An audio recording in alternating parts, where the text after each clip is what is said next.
everybody. Well, thank you all.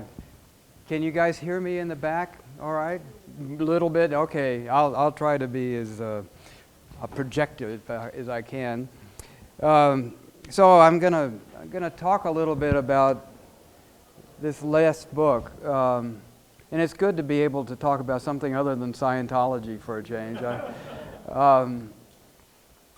This book had a really unusual beginning for me, or maybe for anybody. It started as a play. A few years ago, in 2011, I got a call from Gerald Rafshoon, who was Jimmy Carter's media advisor when he was in the White House. And he asked if I would be interested in writing a play about Camp David. And his pitch was, when a born-again Christian, a pious Muslim, and an Orthodox Jew go behind closed doors for 13 days and emerge with the first and most durable treaty in the Middle East. It was a pretty good pitch. And what occurred to me is, you know, this seemed perfect for me. I had lived in Atlanta when Jimmy Carter was governor and when he ran for president.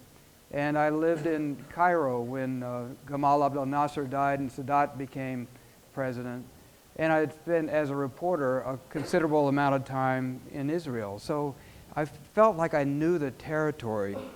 But I still was a little puzzled about how this would work. So Jerry took me down to Plains, Georgia to meet the Carters.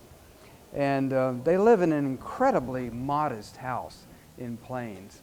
It's a little one-story ranch house that they moved into when they returned to Plains in 1950 after Jimmy resigned from the Navy and took over the family peanut warehouse. And they sat on this blue chintz couch with matching blue chintz curtains. And behind the couch was a painting of the room that we were in that Jimmy Carter had painted himself. And it looked just like an illustration from Goodnight Moon. And at the time, I was trying to imagine who the cast would be of the play. I knew it would be Carter, Begin, and Sadat, but would there be anybody else on the stage? And so Rafshoon says, Mr. President, Larry writes for the New Yorker, and he recently wrote an article about Scientology. Oh, I read that. I found it most intriguing. And Rosalind turns to him and says, since when did you start reading the New Yorker? I thought, boy, I've got my fourth character. I needed somebody who could talk to Jimmy like that. Rosalind was born in the house next door to Jimmy Carter. And he turned 90 in October. So they've known each other for almost a century. And they still had that juicy relationship that I thought could be useful in the play. Another thing that was useful to me, in her memoir, Rosalind writes that she kept a diary at Camp David. 200 typewritten pages, she said. And so while we were in that den in Plains, I said, Mrs. Carter, I sure would like to have a look at that diary. Oh, it's around here somewhere. If you speak Southern, you know, don't ask anymore. But I kept pestering Jerry, and finally he asked the president, and one day a manila envelope arrived in the mail. All these typewritten pages, Rosalind's diary. So I went through it, and it was very helpful in charting the emotional course of those dramatic 13 days. And so I highlighted the stuff that was useful and made some marginal notes. And a month later, Jerry asked, Larry, where's that diary? Rosalind wants it back. It's the only copy. So I had to write a really agonizing apology back to the former First Lady that you'll know at least what caught my interest. Now, one of the things about writing the book about Camp David, what was different from the play, it gave me the opportunity to study in a deep way the roots of this conflict, which keeps the Middle East in constant tumult and threatens the world order. So much tragedy has come from this region. So many wars, so many refugees, so much terrorism. and so little hope. It's common to think that, especially in the Middle East, peace is a fool's errand, and that Arabs and Jews are eternal enemies and destined to be that throughout history. I think this belief is itself one of the most dangerous enemies of peace. As it happens, I'm the same age as Israel. I was born in 1947, the year that the United Nations decided to partition the state into two, the mandated Palestine into two states. And since in my lifetime, I grew up in the segregated South. I went through the Texas public schools without ever having a black classmate or even a Latino classmate. And now we have a black man who's president. I grew up in a time of apartheid. And now younger people sometimes have a hard time understanding the reference. I grew up in a time of the Cold War. And now the Soviet Union has been rolled back into history. All of these things were things that would never change. They were all assumed to be things that would be an eternal feature of our human condition. So it's useful to look back at one moment in our recent history when peace was achieved. Not a total, comprehensive peace, but a lasting and durable peace between two nations that had engaged in 4 wars in a single generation. In the 35 years since the Camp David Accords were signed, there hasn't been a single violation of the treaty on either side. This is the story of how that peace was made. In writing the book, I decided to impose 3 chronologies on the narrative. The first is the 13 agonizing days at Camp David. And then underneath that is the history of the modern Middle East as seen through the eyes of the men who were at Camp David, who in many ways created that history. And then finally, underneath that are the tectonic plates of the Bible and the Torah and the Quran, which dictate so much of modern history. The struggle for peace at Camp David is a testament to the enduring force of religion and the difficulty of shedding the mythologies that lure societies into conflict. Let's begin with the biblical concept of the promised land, the legend that is at the root of this conflict. In Genesis, God speaks to Abraham in a dream, pledging to give his descendants the land between the Nile and the Euphrates, a grant that today would include southern Turkey, western Iraq, portions of Saudi Arabia, all of Syria, Lebanon, the West Bank, Israel, and even half of Egypt. Later, God makes a similar pledge to Moses as he leads his people out of Egypt, although now the boundaries are from the Red Sea to the Euphrates. On another occasion, God tells Moses that the promised land is actually Canaan, which corresponds much more closely to modern Israel. Defining borders in the Middle East has always been a problem, even for God. When the wandering Israelites reach the river Jordan, God draws Moses up to the top of Mount Nebo and shows him the promised land, which stretches out before him all the way to the Mediterranean Sea. This is the land about which I promised on oath to Abraham, Isaac, and Jacob, the Lord tells Moses. I have let you see it with your own eyes, but you will not cross over. And so Moses dies at the age of 120, having delivered his people out of Egypt and through the Sinai wilderness. God instructs Moses' successor, Joshua, to take the Israelites into the promised land, saying, every place you set foot, I have given you. However, the land is not vacant. The story of Joshua's conquest of the promised land is one of the most shocking events in the Bible. Cities are burned to the ground, populations wiped out, every man, woman, child, even the livestock slaughtered, all on the orders of the Lord to kill every living thing. In that way, the children of Israel finally came in possession of the promised land. One of the many problems with this biblical account is that during the time of Exodus, all of this territory was actually a part of the ancient Egyptian empire. The 31 kings that the Bible tells us Joshua slew, they were all vassals of Egypt, paying tribute to them, to the Pharaoh, before, during, and after the supposed Israelite invasion. From the earliest times, the Egyptian people have shown a talent for bureaucracy, and they kept extensive records. There's no historical or archaeological evidence that the Israelites were ever in Egypt. The Bible records that 603,550 Israelite men above the age of 20, plus their wives and children and various hangers-on, a horde estimated to be about 2 million people, wandered in the Sinai for 40 years on their journey to the Promised Land. Marching 10 abreast, they would have stretched for 150 miles, which is actually wider than the Sinai Peninsula. There's no evidence that it happened either.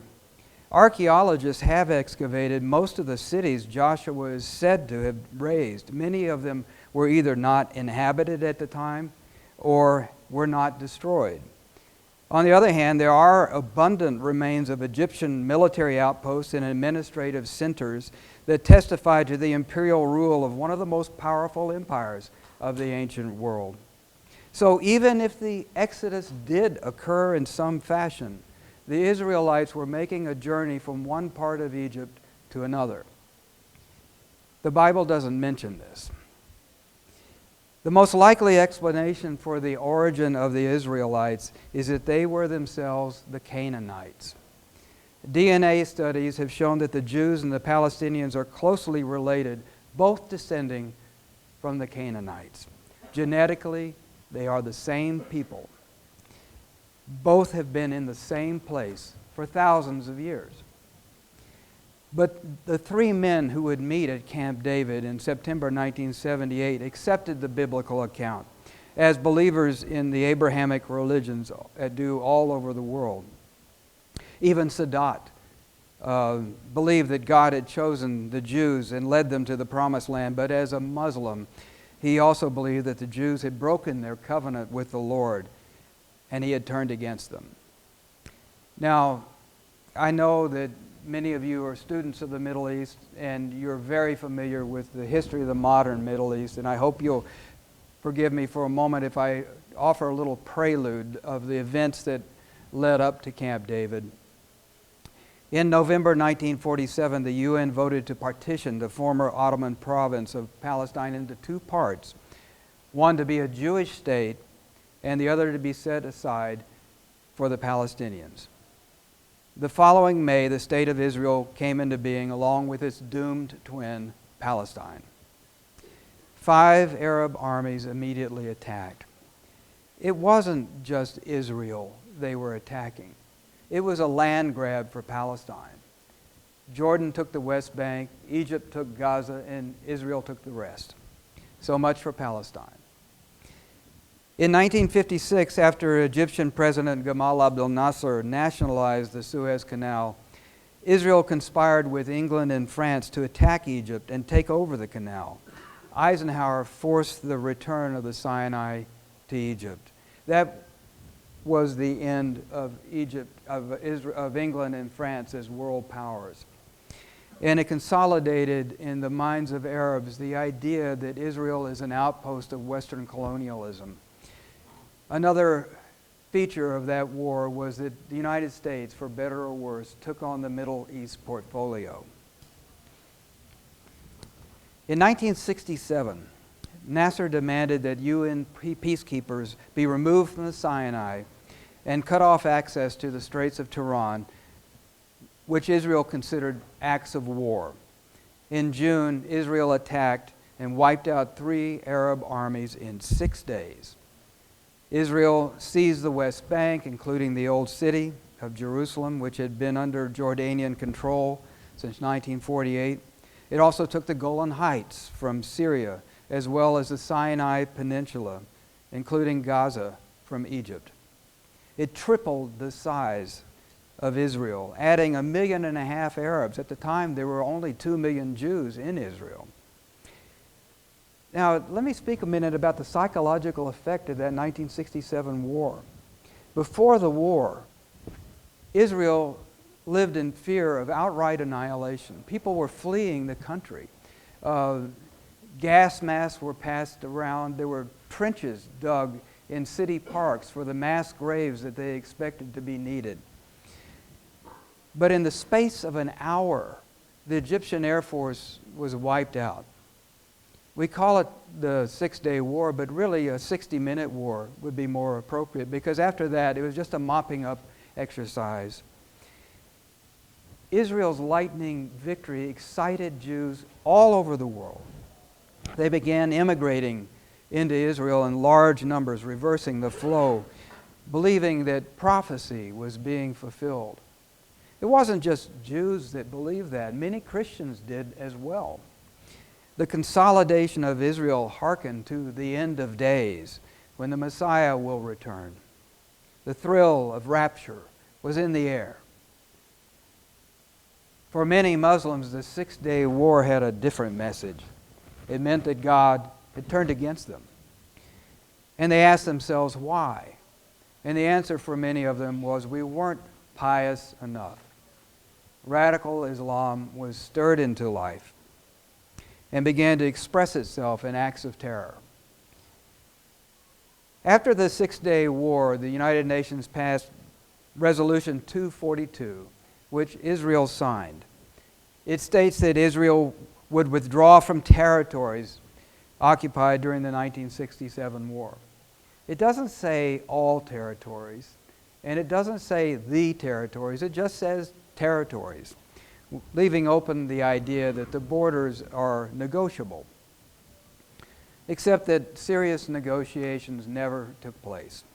Very quickly, Israeli settlements began to spring up in the occupied territories in Golan, in the East Jerusalem, in the West Bank, and in Sinai. If there's one great lesson to be learned from studying the wars of the Middle East, it is that neither victory nor defeat brings peace. One war merely lays the groundwork for the next one. In October 1973, on Yom Kippur, Egypt stunned Israel by sending its vast army across the Suez Canal. Simultaneously, Syria attacked, seeking to recapture Golan. Israel was caught by surprise. Within 24 hours, Israel lost 200 tanks, 35 aircraft, several hundred soldiers killed. By the following day, the losses had doubled. In desperation, Israel turned to the United States for help. Nixon agreed to resupply the Israeli Defense Forces just as the Soviets were beginning to resupply the Arab armies. Israel armed its nuclear weapons in case of an overwhelming defeat. But Israeli forces recovered and broke through Egyptian lines, crossing the Suez Canal and trapping the Egyptian Third Army in the Sinai Desert. The Soviets put 3 airborne divisions on alert and sent a massive naval flotilla into the neighborhood. Nixon is Watergate, he's drunk. He placed American forces on a nuclear alert. The superpowers were closer to a nuclear war than any time since the Cuban Missile Crisis. It took very skillful negotiation by Henry Kissinger to disentangle the superpower train wreck. This was the story of the first 30 years of Israel's existence, near constant war with its neighbors, but especially with Egypt, the only country in the neighborhood that actually posed a real threat to Israel's existence. Now let's take a look at the 3 men who would meet at Camp David. Jimmy Carter was a one-term governor of Georgia when he was elected president in 1976. The Carters were the only white family in a little South Georgia town called Archery near Plains. The other 55 families were all black. The only Jew that Jimmy Carter knew when he was growing up was his uncle, Louis Bronstein, an insurance salesman in Chattanooga, who could chin himself with one hand, which made a huge impression on little Jimmy Carter. The first time he met an Arab, he was governor and he went to the Daytona 500, and there was an Arab sitting in his box. He lost that first race as governor to Lester Maddox, one of the most racist figures in Georgia's history. When I was living in Georgia at the time, and Lester Maddox was famous for driving. He had a restaurant called the Pickwick, and he chased black customers out of his restaurant with an axe handle and a pistol. And the other thing that made him notable is he could ride a bicycle backward, which was apparently qualified you for high office in Georgia at the time, but it was very impressive. This was the lowest point in Jimmy Carter's political career, and it's a period of time when he was born again. He ran for governor again, and his biggest supporter was an Iranian Jew named David Rabham, a businessman from Savannah, who was also a pilot. And he would fly Jimmy across the state of Georgia, and they flew around so much that Jimmy learned how to fly the plane while Rabham took naps. And one time, Jimmy was flying the plane and the engine died. And so he nudges David and says, "David, wake up." And still, David, wake up. What's wrong? We're out of gas. And so Rabham says, "Then we're going to crash." And he let that sit there for a moment, and then he opened up the spare gas tank. Not a lot of people tease Jimmy Carter. So when Carter cooled off, he said to Rabham, "You know, the campaign is coming to an end. It appears that I'm going to be victorious, and no one has been a bigger supporter to me than you. What can I do for you when I become governor?" And he said, "Jimmy, I don't need anything from you. I just want you to tell the people of Georgia that it's time to get rid of this millstone of racism that is hung around our necks."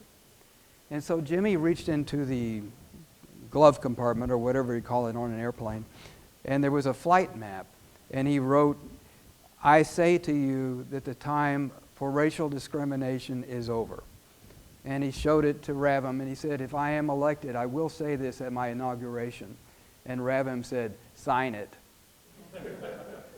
So he signed it, and he said it, and those words got him on the cover of Time magazine. It was such an unusual sentiment for a white politician in the South at the time.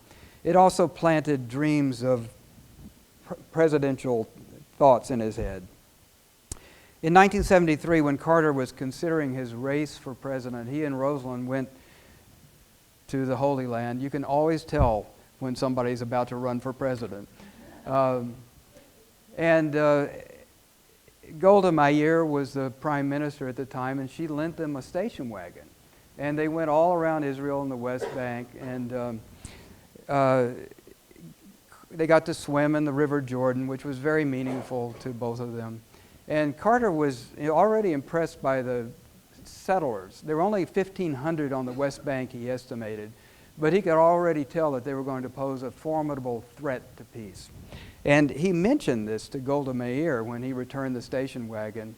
And he also said that in the Bible, whenever he was shocked at how secular the settlers were back then. He said that whenever the Jews turn against God, they are defeated militarily and politically. And Golda Meir laughed in his face. This is the governor of Georgia telling her that. And a few months later, Sadat crossed the canal with his vast army, and Golda Meir had to step down. Carter came home determined to do whatever he could to help the nation of Israel. And 4 years later, he was sitting in the Oval Office. He believed that God had placed him in that high office to bring peace in the Middle East. Walter Mondale, his vice president, told me how shocked he was that on this very first day in office, Carter called him in and told him one of his top priorities was a comprehensive peace in the Middle East. None of his advisors encouraged this wild idea. He began meeting with leaders in the Middle East with a view to convening a peace conference in Geneva. And he was really unimpressed with the cast of characters who came through the Oval Office until Anwar Sadat appeared. They fell in love. Carter would often say that he loved Anwar Sadat. It's not diplomatic language. And I've thought a lot about this relationship, this powerful friendship. And, you know, they both grew up in very rural areas. The little village in the Nile Delta that Anwar Sadat grew up in, Mit Abul Kum, was not a whole lot different from Archery, the red dirt farm that Carter grew up plowing barefoot behind a mule, just as Sadat plowed barefoot behind a water buffalo. I think it also meant something to Carter that Sadat was black. His mother was the daughter of an African slave. And race is a factor in Egypt as well. So his darkness was always something that played against him in Egypt, but I think stirred feelings in Carter. Now, Carter was Sadat was a fascinating man, a man full of wild contradictions. When he was 12 years old, Mahatma Gandhi passed through the Suez Canal on his way to London to negotiate the fate of India. Sadat idolized this small brown man who could overthrow an empire. So he took off his clothes and started dressing in an apron and went up on he built a spindle and went on the roof of his house and started spinning thread. So he went that far in his adoration of Gandhi. But another person he idolized was Adolf Hitler. It's not entirely unprecedented. Many Egyptians at the time felt that the Germans were an ally because they were fighting the British as they were fighting the British occupation. But even years later, after the war, after 10 million people are dead, Sadat wrote a paean to Hitler. When the war was going on and Sadat was 23 years old, he was a signals officer in the Egyptian army, he wrote a letter to General Erwin Rommel, one of the most famous military people in history, who was then in northern Egypt and with the famous Panzer Corps. And the 23-year-old captain, Anwar Sadat, proposed that he would take the Egyptian army and they would fight against they would hold up the British in Cairo and keep them from coming to reinforce them. And he sent a friend to deliver the message in a plane to fly up to Al Alamein. Well, he sent his friend in a British plane and the Germans shot it down, so that plan didn't go anywhere. He collaborated with a couple of Nazi spies and that got him in prison for a while. He joined an assassination group. He called it his murder society. And mainly what they did was try to pick off drunken British soldiers at night on the streets of Cairo. But Sadat had bigger plans, and he wanted to assassinate the prime minister. And he had tried that on several occasions. He did succeed in killing another government official, but the prime minister lived to a ripe old age.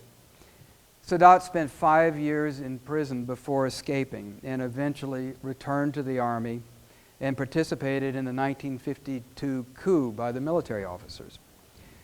I was living in Cairo when Nasser died, and I recall, for one thing, Nasser, it's hard to compare a figure in modern American political history with Gamal Abdel Nasser in Egypt and the Arab world.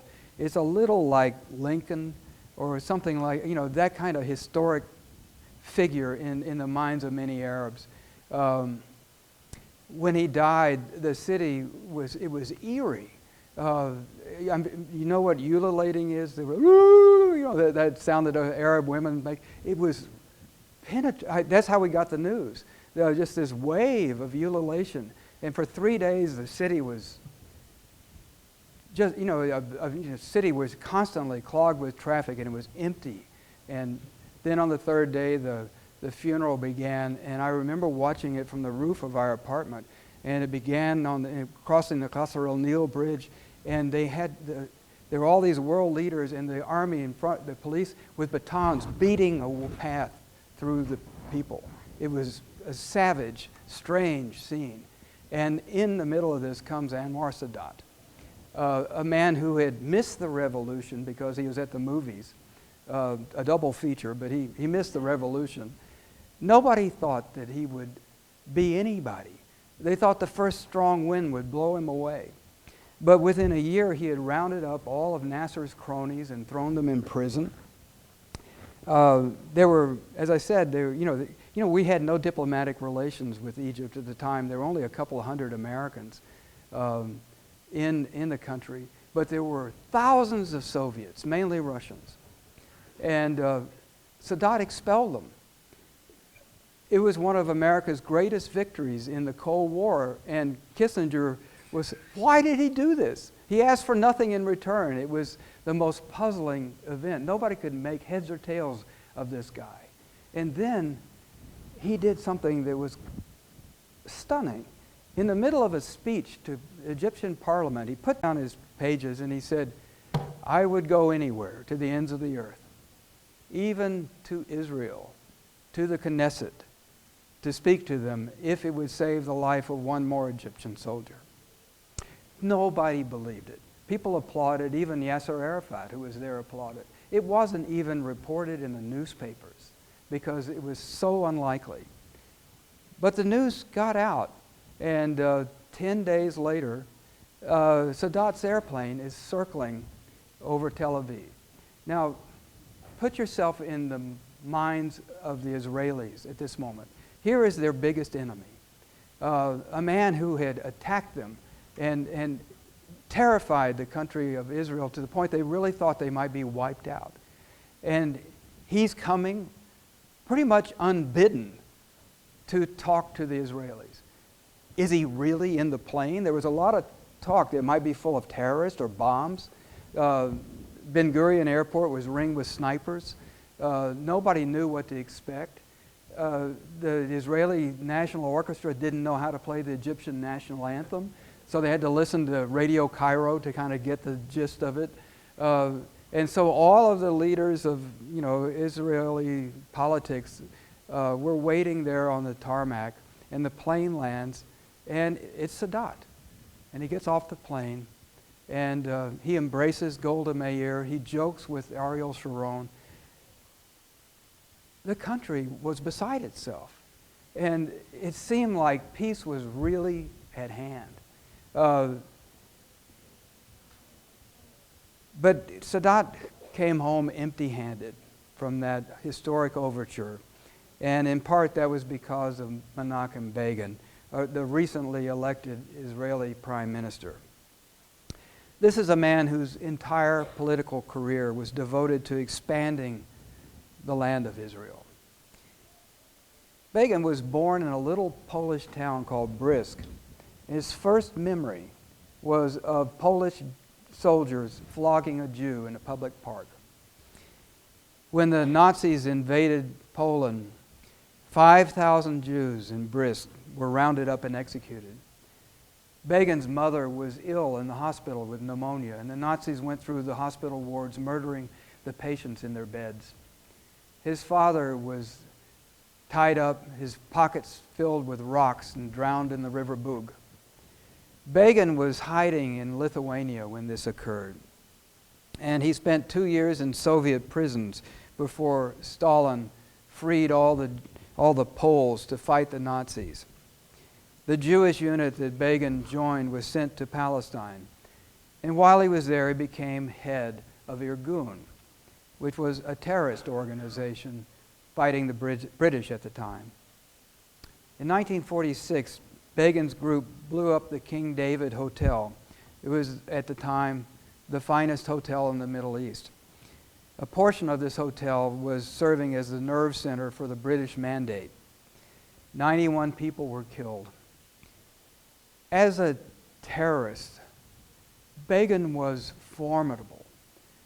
Irgun struck again and again, sometimes more than once a day. And he had a talent for making news. He was bidding, as modern terrorists do, for the headlines in Western countries.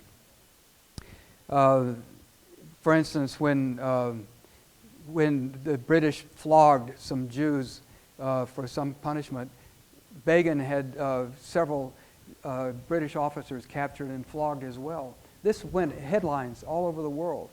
And then when the British executed 3 convicted terrorists, Begin captured 2 British officers and hanged them as well, and booby-trapped their bodies. These kinds of actions broke the spirit of the British forces, and it was at that point they decided to withdraw from the mandated Palestine and turn it over to the UN. And the precedent that Begin established is something that gives you pause as a student of terror, because this was an instance where it really did work. In 1948, while Israel was fighting for its independence, Irgun troops attacked a little Palestinian village called Deir Yassin. Now, this was a peaceful village.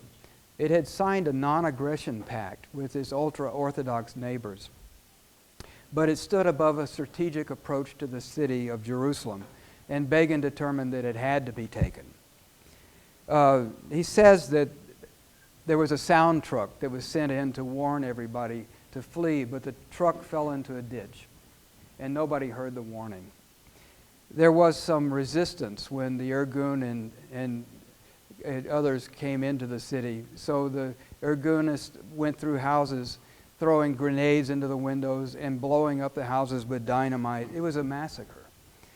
Women and children, after the slaughter, were placed on trucks and paraded through Jerusalem. 20 Arab male survivors were taken to a quarry and shot. There were Palestinians leaving before Deir Yassin, but after that, 700,000 Palestinians fled, convinced that Deir Yassin could happen to them. Begin was denounced all over the world, in particular by Jews. When he came to America later that year, Albert Einstein and Hannah Arendt signed a petition against him in the New York Times. Even in Israel, Begin was seen as an extremist, a marginal figure on the sidelines of Israeli politics. David Ben-Gurion, Israel's first prime minister, called him a fascist and a racist who wanted to kill all the Arabs. But after 1973, when Sadat's forces crossed the canal, Israelis began to look upon Begin as that kind of strong man who might recapture the sense of invulnerability that Israel had enjoyed before the Six-Day War.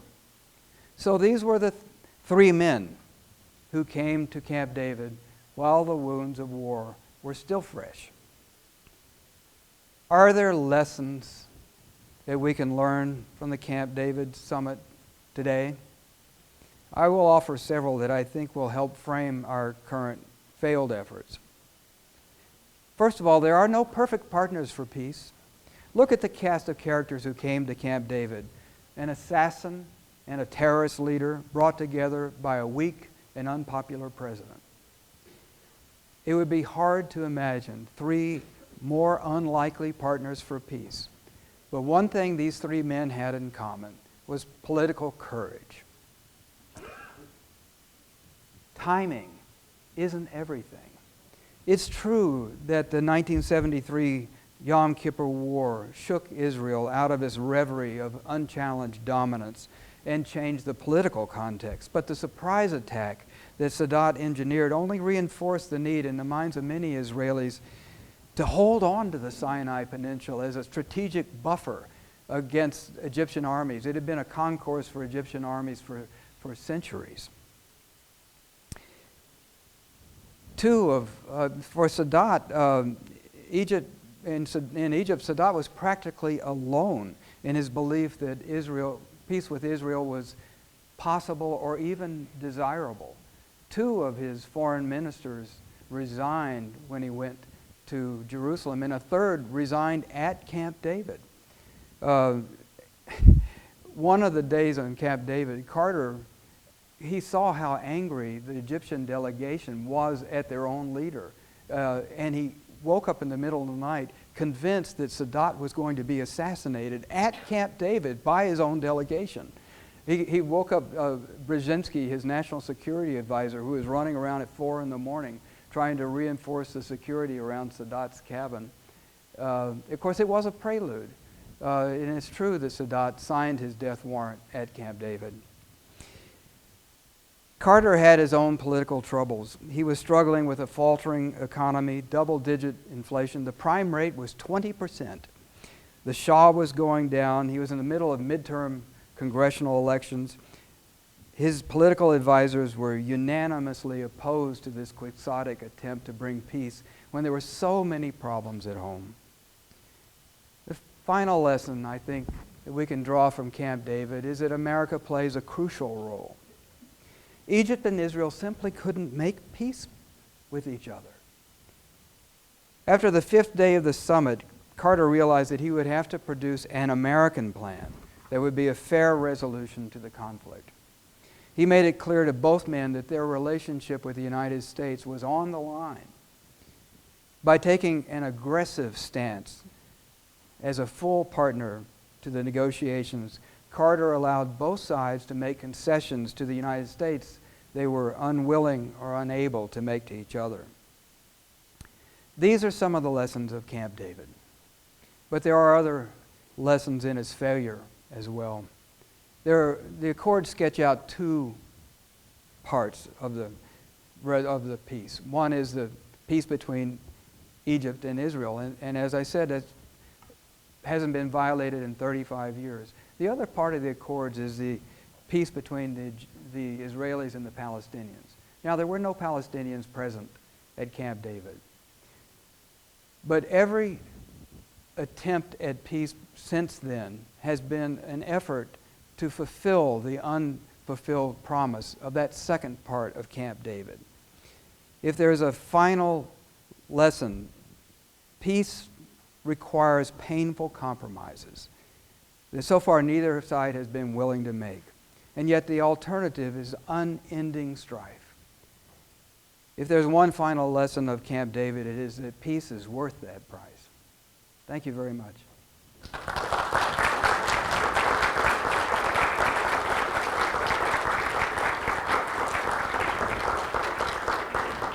And I did promise to take some questions and would be happy to do so if you have any. Yes, sir, right here. In your research, how much influence did the billions of dollars worth of aid help provide for the peace agreement? And also the realization on the part of Egypt that they couldn't defeat Israel militarily. So, and also perhaps a war carried on by other means, and of course that's when the great war of attrition with terror began. Mm-hmm. But I take a far less sanguine attitude than you do. I mean, the $1 billion worth of aid and also the realization that he couldn't defeat them militarily made some hard choices for Sadat, which eventually cost him his life. But how much did that influence you think? I often get this question about the money, and it's true that we give Israel $3 billion a year, and Egypt gets $1.5 billion, and the Palestinians get half 500 million. That's pretty much part of the financial legacy of Camp David. First of all, it's a lot cheaper than war, and so I think and I don't think that either of these parties, I don't think you could have paid them to make peace. It's an adjunct to something they both had a reason to make peace. It's true that Egypt could not defeat Israel militarily, but it's also true that the Israelis couldn't operate in the Middle East with one hand constantly on protecting itself against Egypt. So, some analysts think that this was actually kind of a bad deal for other countries in the region, because right after that, the Israelis went into southern Lebanon, and it was a catastrophe for the Israelis. But they wouldn't have done so without that peace with Egypt. But I don't think money really enters into it. it's not enough money to transform the region. And in my opinion, if it plays a factor in keeping the peace, it's well worth the price. Yes, Bobby? Is the United States positioned to make the same kind of contribution to the diplomacy today? Or is our situation vis-a-vis the Middle East altered in some way that makes us just less capable of being as much part of the solution? If you didn't hear the question, is the U.S. still able to play that kind of role, or are we less potent in the region than we were? It's certainly true that in some ways that our influence has declined, but it's not the case that another power has risen in its place. And there's a vacancy in that spot, which is the trusted broker that could bring both of these parties together. And we can play that role. Europe has tried many times, and the Oslo Accords and so on. There have been repeated attempts by other powers. But I think the U.S., I don't know, Bobby. I would have to hedge on this a little bit because we could make the difference if we really dedicated ourselves to doing it. But that's where I don't see it happening. And it's that lack of will, I think, that is keeping us from fulfilling that role. It's true that you can't force people to make peace. And these are very aggrieved parties. But they, just like the Israelis and the Egyptians, the Palestinians and the Israelis have an interest in making peace. If you play out where this is going, in my opinion, this is headed for a kind of disaster. And what I see happening is the end of the two-state solution, with Israeli forces demanding to be along the Jordan, so they have enclosed the West Bank and continually filling in spaces in between different Palestinian population centers, so that what you will get eventually is half a dozen Gazas. That's where it seems to be going, in my opinion. And I think this is a recipe for real disaster. And so I think that if people agree with me in that region, then I think they have a very strong reason to make peace. It's just so hard to make the political compromises domestically that each side would have to make in order to come to an agreement that would endure. Yes? Thinking through the conditions that you write about during the period of agreement, one of the conditions is the media blackout, control of information.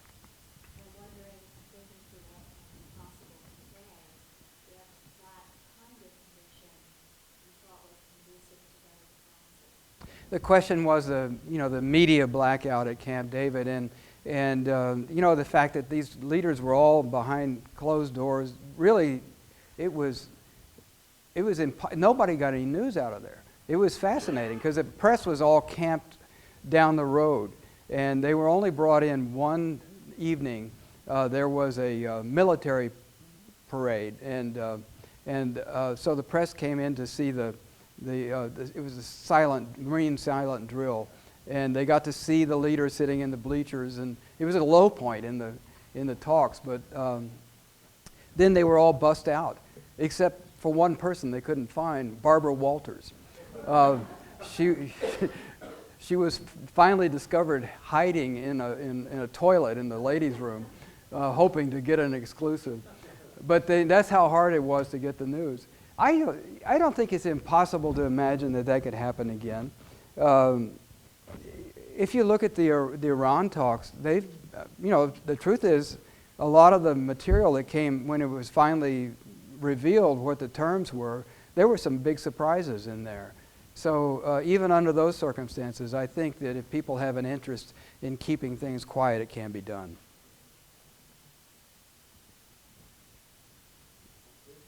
Oh, yes, sir.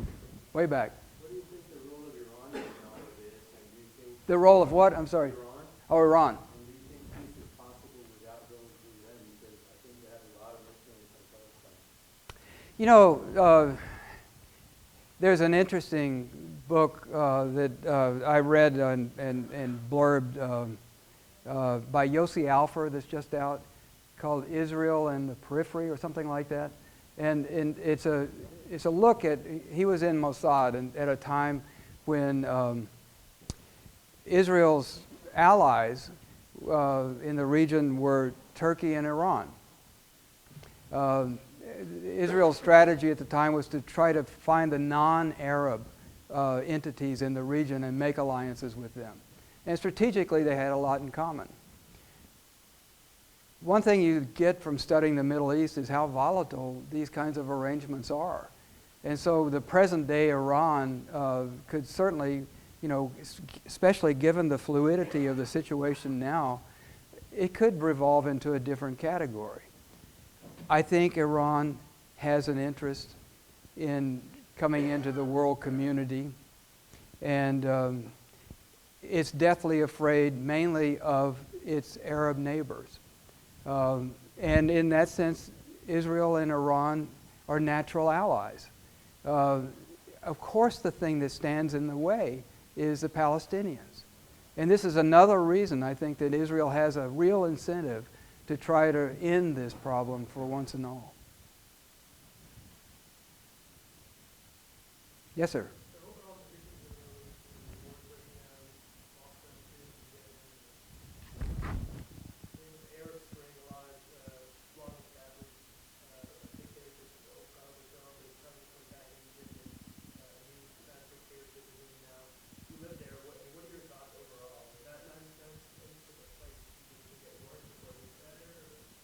My thoughts about the trends in the Middle East right now. One lesson I've learned from living in the Middle East is that things can always get worse. And just when you think, oh no, you know, here are the things that I observe. ISIS is a rather small phenomenon. Its strength is an illustration of how weak the Arab states are. And you know, the fact that the Iraqi army would crumble in the face of a couple of thousand irregulars it's not a demonstration of the strength or the commitment of fanatical jihadists. It is an illustration of the corruption and the incompetence and the lack of allegiance of the Iraqi army, which is a reflection of the state itself. And Syria, you know, Syria is just as Iraq was ruled by an unpopular dictator who represented a minority, so was Syria, and is still. But those contradictions are bound to elicit real problems when it comes to fighting for your country. You know, if you are a young Sunni in Syria, and you've been oppressed by the Alawite regime ever since you were born, why would you fight for it? So it makes it really difficult. Now, people join ISIS and other Qaeda-affiliated groups because of many reasons. And the way I think of it is that there is a river of despair that runs through the Muslim world, and especially through the Arab countries. And there are many tributaries. There is poverty, but poverty alone doesn't cause terrorism. There is political weakness on the part of ordinary citizens who have no voice in their government.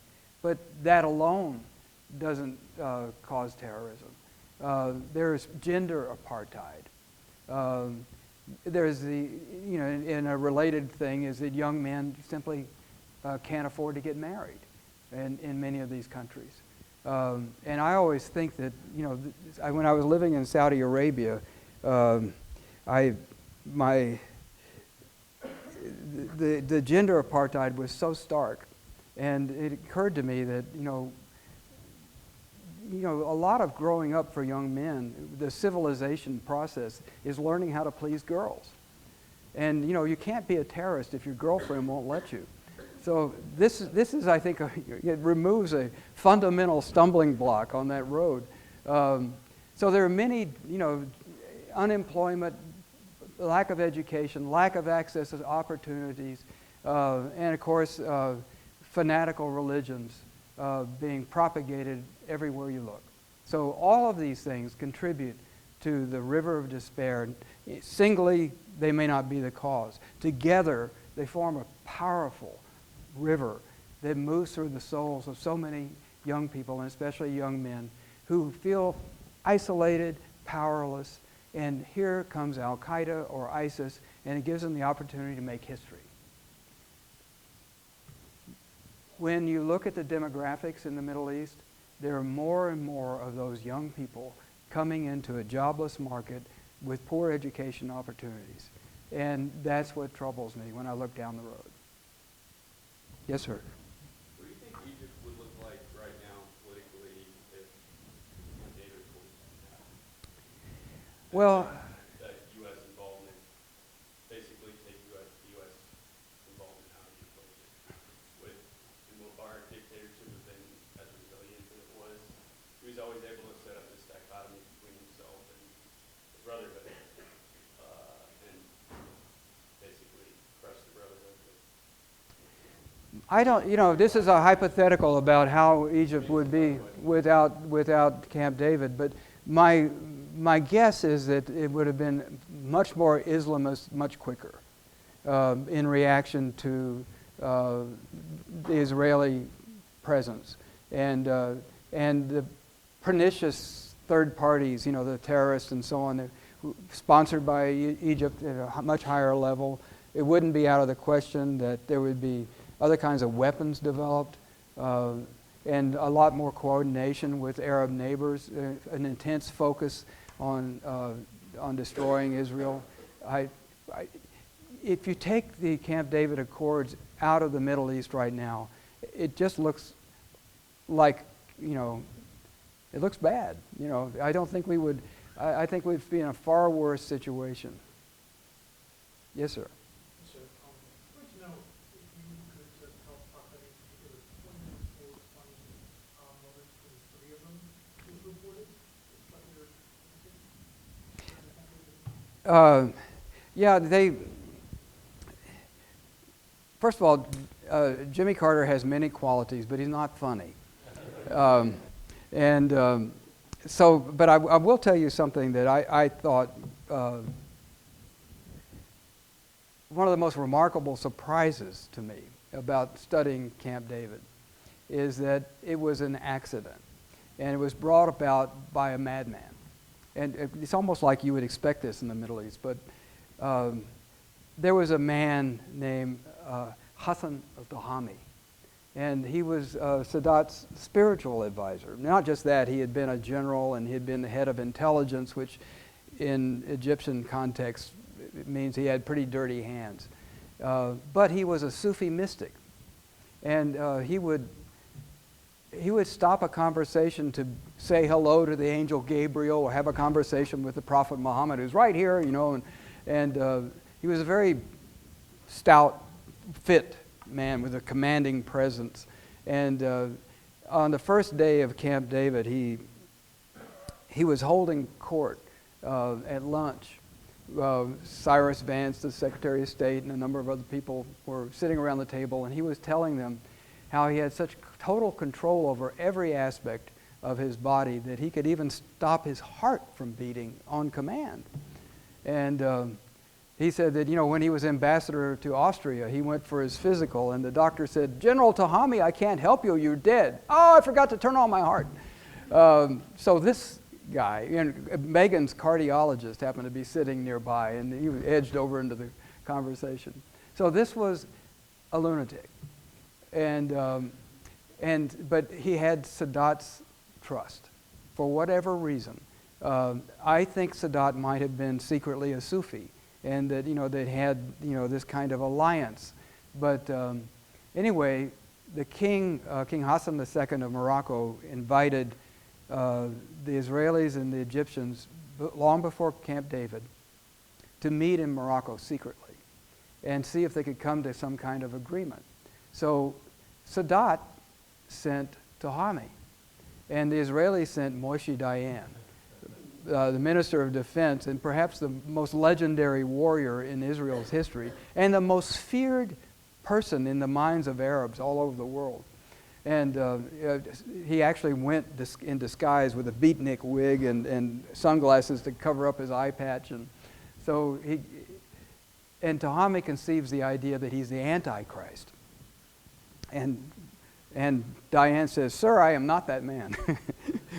But Tahami came home from Morocco and told Sadat, "I have Sinai for you, and Jerusalem as well." And so Sadat believed him. And so when he made that statement about going to Jerusalem, he thought the deal was in the bag. And so he went to Jerusalem. The eyes of the world were on every network in the world, covering this. And he gets to Israel, and he confronts Diane and Begin. And Diane says, I never said that. It was too late to walk it back. So, the whole thing would not have occurred, I think, if Hassan Touhami hadn't had this delusional moment when he came back and told Anwar Sadat, peace is at hand. And perhaps it takes a little madness. Yes, ma'am. Do you think it's amazing that this piece has held over the years, given all of the tensions in the Middle East? Well, one thing about this piece, why does it held? It's a really good piece. Both parties have an interest in it, but it's carefully structured, and the violations are clearly monitored, and it's a kind of peace treaty that I think could serve as a model.